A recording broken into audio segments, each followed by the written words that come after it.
wind howled through the canyons of Arrakis, carrying with it the faint, haunting scent of spice. It was a sound that could strip a man's soul bare, a mournful cry of a planet that had seen too much blood spilled in its name. The sands shifted endlessly, whispering secrets to those who dared listen. Somewhere in the distance, the rhythmic pounding of Freeman drums echoed, a heartbeat of the desert, steady and unyielding. Paul Atreides stood alone atop a jagged outcrop, his black stillsuit blending seamlessly into the harsh landscape. His once youthful face was now etched with lines of weariness and regret, his eyes, those cursed blue-on-blue orbs, staring unseeing into the horizon. Though he was blind, robbed of sight by an assassin's cruel hand years ago, his prescient visions painted the world in agonizing clarity. He saw not just the present, but the infinite branching futures, each one a torment of possibilities. The universe called him Muad'Dib, the Mahdi, the savior who had risen from the sands to lead the oppressed Fremen to victory. But Paul no longer felt like a savior. He was a man drowning in the tidal wave of faith he had unleashed, struggling to breathe under the crushing weight of billions who worshipped him as a god. The jihad raged on, a firestorm consuming entire worlds in its path, and no amount of pleading or command could extinguish it. Behind him, the faint crunch of footsteps on sand broke the silence. He didn't need to turn to know who it was. He felt her presence like a knife pressed against his throat, sharp, familiar, and impossible to ignore. "Still brooding, my love?" Aaliyah's voice was soft, almost teasing, but there was an edge to it. She had grown colder over the years, harder. The sister who had once been his closest confidant now seemed more like a stranger with each passing day. "I'm not brooding," Paul replied, his voice low and gravelly, worn thin by years of speeches and commands. "I'm thinking." Aaliyah stepped closer, her boots crunching against the gritty surface. "Thinking won't stop the war. Thinking won't bring back the dead." Her tone was bitter, accusatory. Paul turned his head slightly, though his empty gaze remained fixed on the horizon. "Do you think I don't know that? Do you think I don't feel every death like a blade to my heart?" Her silence was answer enough. The drums grew louder, their rhythm quickening. Paul tilted his head, listening intently. He could hear the chants now, rising and falling like waves crashing against the shore. They were calling his name, invoking his title. Muad'Dib, Muad'Dib. The sound sent a shiver down his spine. "They're waiting for you," Aaliyah said after a moment. "The council is restless. They want answers." Paul sighed heavily. "Answers. That's all anyone ever wants from me. Answers to questions they don't even understand." "And do you have them?" she asked, her voice softer now, almost gentle. He didn't reply. Instead, he turned away from her and began descending the rocky slope, his steps sure, despite his blindness. The sand shifted beneath his boots, but he moved with the grace of someone who had walked these paths 1,000 times before. Aaliyah followed, her presence a shadow at his back. As they approached the encampment, the sounds of life grew louder, the hiss of steam escaping from makeshift machinery, the murmur of voices speaking in hushed tones, the occasional burst of laughter that sounded out of place in this grim setting. The air was thick with the smell of sweat, spice, and desperation. The Freeman warriors stood at attention as Paul passed, their faces hidden behind the dark visors of their stillsuits. They regarded him with a mixture of awe and fear, their loyalty absolute, but their humanity eroded by years of relentless warfare. These were men and women who had given everything for the cause, who had killed and bled and suffered in his name. Inside the council chamber, the atmosphere was tense. The room was dimly lit, the only illumination coming from a few flickering glow globes suspended overhead. The council members sat around a circular table, their expressions ranging from anxious to defiant. Stilgar, Paul's most trusted advisor and oldest friend, rose to greet him. The years had not been kind to Stilgar. His hair was streaked with grey, and his face bore the scars of countless battles. Yet his eyes still burned with the same fierce determination that had made him a leader among the freemen. Muad'Dib, Stilgar said, inclining his head respectfully. We've been waiting. Paul nodded and took his seat at the head of the table. Aliyah remained standing, her arms crossed over her chest as she leaned against the wall. What news? Paul asked, his voice cutting through the tension like a blade. One of the council members, a wiry man with a sharp nose and piercing eyes, spoke up. The jihad spreads further every day. 3 more planets have fallen to our forces. The resistance is crumbling. And the cost? Paul asked, his tone icy.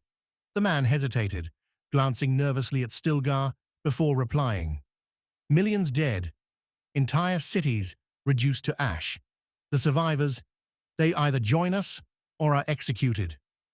A heavy silence fell over the room. Paul clenched his fists, his nails digging into his palms. He could see it all in his mind's eye. The burning cities, the rivers of blood, the hollow-eyed children wandering through the ruins. This was not the future he had wanted. This was not the golden path. We cannot continue like this, Paul said finally, his voice trembling with barely suppressed emotion. This war will destroy us all. It's too late to stop it, another council member argued. The people believe in you, Muad'Dib. They fight for you. To end the jihad now would be to betray them. To betray them? Paul repeated, his voice rising. What greater betrayal is there than to lead them to their deaths for a cause that has lost its meaning? The council erupted into heated debate, voices overlapping in a cacophony of anger and frustration. Paul sat silently, his head bowed, his mind racing. He could feel the weight of the universe pressing down on him, suffocating him. And then, amidst the chaos, a vision struck him like a bolt of lightning. He saw a desert, vast and endless, stretching out to infinity. He saw himself walking alone, his footprints swallowed by the shifting sands. He saw a figure waiting for him in the distance, cloaked in shadow, and he heard a voice that was both his own and not his own, whispering a single word: sacrifice. The vision faded, leaving him breathless and trembling. He rose abruptly, silencing the room with the sheer force of his presence. I must go, he said, his voice firm and resolute. Go where? Stilgar asked, alarmed. To the desert, Paul replied, to find the truth. The council erupted again, but Paul paid them no heed. He turned and walked out of the chamber, his steps purposeful. Aliyah hurried after him, her expression a mixture of confusion and concern. Paul, wait, she called, grabbing his arm. What are you doing? I have to do this, Aliyah, he said, pulling free from her grasp. I've seen it. This is the only way. The only way to what? She demanded. To save humanity, or to escape your guilt? He didn't answer. He couldn't. All he knew was that the desert was calling him, and he had to answer. As he stepped out into the open air, the wind picked up, whipping around him like a living thing. The drums were still pounding, their rhythm matching the frantic beat of his heart. He closed his eyes and took a deep breath, letting the scent of spice fill his lungs.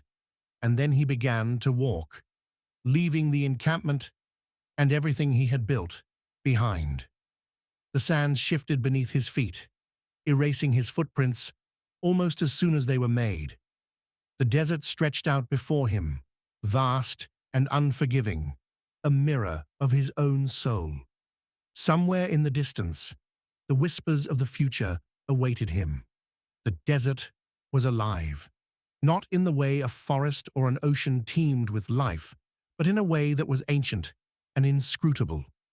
The sands whispered secrets to the wind, secrets older than any empire, older even than the stars themselves. As Paul walked, his boots sinking into the soft dunes, he felt the weight of those whispers pressing against his mind. They spoke of cycles, of rise and fall, of death and rebirth. They spoke of him. The sun hung low on the horizon, its fiery glow casting long shadows across the undulating landscape. The heat was oppressive, wrapping around him like a suffocating shroud, but Paul barely noticed. His still suit regulated his body's moisture with mechanical precision, and his mind was elsewhere, caught between the present and the endless web of futures that stretched out before him.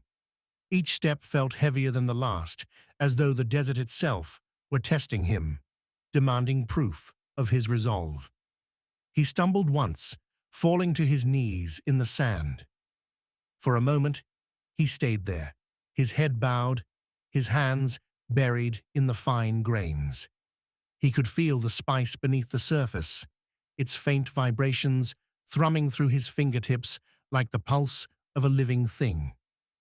"Why?" he whispered, his voice barely audible over the sighing wind. "Why must it be me?" The desert offered no answer, only silence. But within that silence, Paul felt something stir, a presence vast and unknowable, watching him from beyond the veil of reality. It was not the first time he had felt this presence. It had been with him since the beginning, a shadow at the edge of his visions, guiding him and tormenting him in equal measure. He rose to his feet, brushing the sand from his gloves, and continued walking. The light began to fade, the sky shifting from orange to deep purple as night descended. The temperature plummeted, the heat of the day giving way to a bone-chilling cold. Paul pulled his cloak tighter around him, his breath visible in the frigid air. As the first stars appeared overhead, he saw it, a faint glow on the horizon, flickering like a distant flame. It was not the light of a campfire or a settlement. It was something else, something otherworldly. He felt an inexplicable pull toward it, as though an invisible thread were drawing him closer. The journey seemed to stretch on forever, the glow growing brighter with each passing hour. By the time he reached its source, the twin moons of Arrakis hung high in the sky, bathing the desert in pale silver light. Before him stood a massive rock formation, its jagged spires reaching towards the heavens like the fingers of a giant hand. At its base, the glow emanated from a narrow crevice, pulsing rhythmically like the heartbeat of some great beast. Paul hesitated, his instincts screaming at him to turn back, but he had come too far to stop now. Taking a deep breath, he stepped into the crevice, the walls closing in around him as he descended into the unknown. The air grew thick with the scent of spice, so potent it made his head swim. The glow intensified, illuminating the narrow passage with an eerie golden light. The deeper he went, the more he felt the presence, no longer distant, but immediate, pressing against him from all sides. It was as if the very fabric of reality were bending around him, warping under the weight of something vast and incomprehensible. At last, the passage opened into a cavern, its walls encrusted with glittering crystals that refracted the golden light into a kaleidoscope of colors. In the center of the cavern stood a figure, cloaked in shadow, despite the brilliance surrounding it. Paul froze, his heart pounding in his chest. "Who are you?" he demanded, his voice echoing off the crystalline walls. The figure did not move, but its presence filled the cavern, overwhelming and undeniable. When it spoke, its voice was not a sound, but a sensation, resonating deep within Paul's mind. "You know who I am," it said, its tone neither malevolent nor benevolent. "I am the path you have walked. I am the choices you have made. I am the future you fear." Paul clenched his fists, his nails biting into his palms. "I didn't choose this. I never wanted any of this." "And yet, here you are," the figure replied. "You ignited the flames of faith, and now they consume the stars. You sought power, and now it chains you. You saw the golden path, and now it demands your sacrifice." Paul took a step forward, his voice trembling with anger and desperation. "If you know so much, then tell me, how do I stop it? How do I end the jihad?" The figure tilted its head, as if considering his question. "To end the jihad is to end yourself.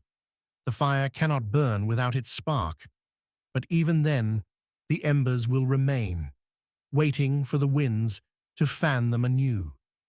Paul's shoulders sagged, the weight of the words crushing him.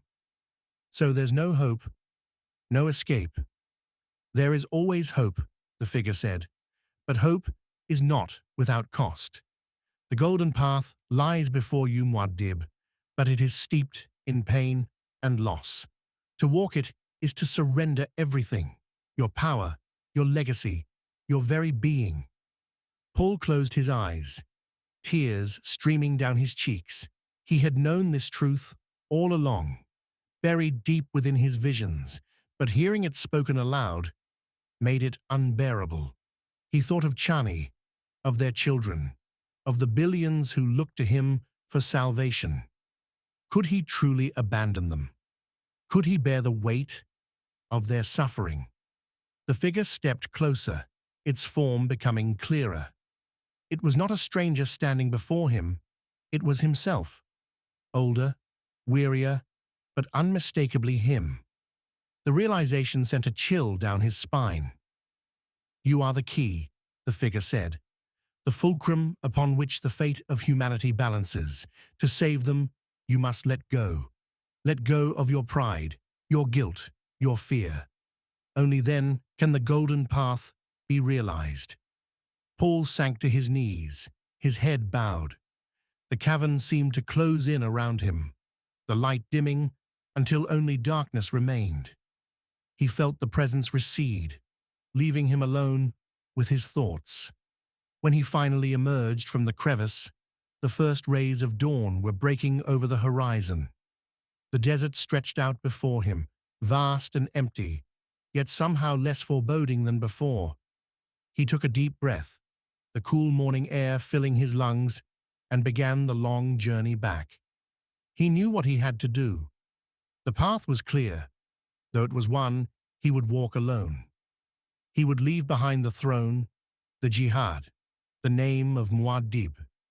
He would vanish into the sands, a ghost in the annals of history, so that humanity might have a chance to survive. As he walked, the wind carried his final prayer to the heavens, a plea not for himself, but for the countless lives that depended on his sacrifice. "Let them find peace," he whispered. "Let them find a future worth living for." And with that, Paul Atreides disappeared into the desert, leaving behind a galaxy forever changed by his choices, and a legacy that would echo across the stars for generations to come. The desert consumed him, as it had consumed so many before. Paul walked without hesitation, his steps steady despite the uncertainty of what lay ahead. The sun climbed higher in the sky, its searing heat relentless, but he pressed on, his mind quiet for the first time in years. He was no longer haunted by the cacophony of futures clamoring for his attention. Instead, there was only the present, the crunch of sand beneath his boots, the whisper of wind against his cloak, the rhythmic thrum of his own heartbeat. He thought of Chani, her face etched into his memory with a clarity that defied time, her laughter soft and fleeting like water slipping through his fingers, her touch grounding him when the weight of destiny threatened to crush him. She had been his anchor, his compass, and now she was gone, leaving behind an ache that would never fade. But even in death, she had given him a gift, their children, Leto and Ganama. They were his hope, his reason for enduring the pain of what was to come. The sands shifted beneath his feet, and Paul stumbled, catching himself on one knee. He paused, breathing heavily, and looked up at the horizon. The dunes stretched endlessly, their golden curves shimmering in the heat. For a moment, he felt a pang of doubt. Was this truly the path he was meant to walk? Or was he simply running away, abandoning his people to the chaos he had unleashed? But then he remembered the vision, the figure in the cavern, the words that had pierced him like a blade. To save them, you must let go. It was not an easy truth, but it was undeniable. He could not lead humanity to salvation from a throne of power. He had to become something more and something less. As the day wore on, Paul's body began to betray him. His muscles ached, his throat burned with thirst, and his head swam from the heat. Even the still suit, designed to preserve every drop of moisture, could not fully protect him from the harshness of the desert. Yet he did not stop. Each step was an act of will, a defiance of the weakness that sought to claim him. The sun dipped lower, casting long shadows across the dunes. The air grew cooler, and Paul welcomed the reprieve, though his exhaustion remained. He crested a particularly high dune and stopped, his breath catching in his throat. Below him, nestled in a shallow valley, was a sight that seemed both impossible and inevitable. A cluster of figures stood in the sand, their forms shrouded in flowing robes. Their faces were hidden behind veils, but their presence was unmistakable. Fremen. They had been waiting for him. Paul descended the dune slowly, his movements deliberate. As he approached, the figures parted, creating a path that led to a single individual standing at the center. This figure was taller than the others, their posture regal yet unassuming. When they spoke, their voice was calm and measured, carrying the weight of someone who had seen much and understood more. Muad'Dib, the figure said, inclining their head slightly, we knew you would come. Paul stopped a few paces away, his expression unreadable. Who are you? We are those who remain, the figure replied. Those who have chosen to walk the path of the desert, as you now do. We are neither followers nor enemies. We are witnesses. Witnesses to what? Paul asked, his voice tinged with suspicion. To your end, the figure said simply, and to your beginning. The words hung in the air, heavy with meaning. Paul studied the figure, searching for any sign of deception, but found none. There was only a quiet certainty, a calm acceptance of whatever fate had in store. I didn't come here to be witnessed, Paul said after a moment.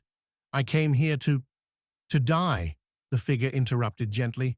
Perhaps, or perhaps to be reborn. The desert has a way of stripping away what is unnecessary, leaving only the truth. You seek the golden path, but you cannot walk it as you are. You must become something else. Paul's jaw tightened, his frustration bubbling to the surface. I've sacrificed everything. My family, my sight, my soul. What more can I give? The figure stepped closer, their movements fluid and unthreatening. Yourself, they said softly. Not as Muad'Dib, not as emperor, but as Paul Atreides. The man you were before the universe placed its burdens upon you. Paul's breath hitched, the words striking a chord deep within him. He had spent so long being the symbol, the savior, the leader, that he had forgotten what it meant to simply be, to feel, to live. "What happens if I let go?" he asked, his voice barely above a whisper. The figure reached out, placing a hand on his shoulder. "Then you will finally be free, and so will they." Paul closed his eyes, the weight of the moment pressing down on him. He thought of his father, Duke Leto, and the lessons he had tried to impart. He thought of his mother, Jessica, and the choices she had made that had set him on this path. He thought of Chani, her lover beacon in the darkness, and he thought of his children, their future, hanging in the balance. When he opened his eyes, his decision was made. "Show me," he said. The figure nodded and gestured for him to follow.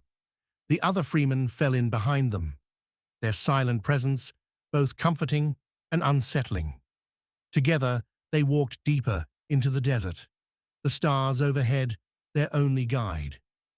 They arrived at a place unlike any Paul had ever seen, a vast expanse of flat, glassy sand that shimmered like liquid under the moonlight. At its center stood a solitary structure, ancient and weathered, its purpose lost to time.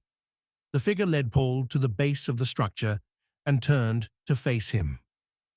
"This is where it begins," they said, "and where it ends." Paul stepped forward, his heart pounding. He could feel the presence again, stronger than ever, enveloping him in its vastness. It was not hostile, but neither was it kind. It was simply there, waiting. He knelt in the sand, his hands resting on his thighs, and closed his eyes. The world around him faded, replaced by a blinding light that seemed to emanate from within. He felt his body dissolve, his consciousness expanding outward, merging with something infinite and eternal. For a brief, fleeting moment, he understood. He saw the golden path in its entirety, its twists and turns, its triumphs and tragedies. He saw the future stretching out before him, a tapestry woven from countless threads. And he saw his place within it, not as a ruler or a god, but as a single thread among many, vital yet humble. When the light faded, Paul opened his eyes. The Fremen were gone. The structure behind him crumbled to dust. He was alone in the desert, but he felt no fear, no regret, only peace. He rose to his feet and began walking, his steps light and unburdened. The sands whispered around him, their song no longer mournful but hopeful. Paul Atreides was no more, but his legacy would endure, carried forward by those who would come after. And somewhere, far beyond the horizon, the first rays of dawn broke over the dunes, heralding a new beginning.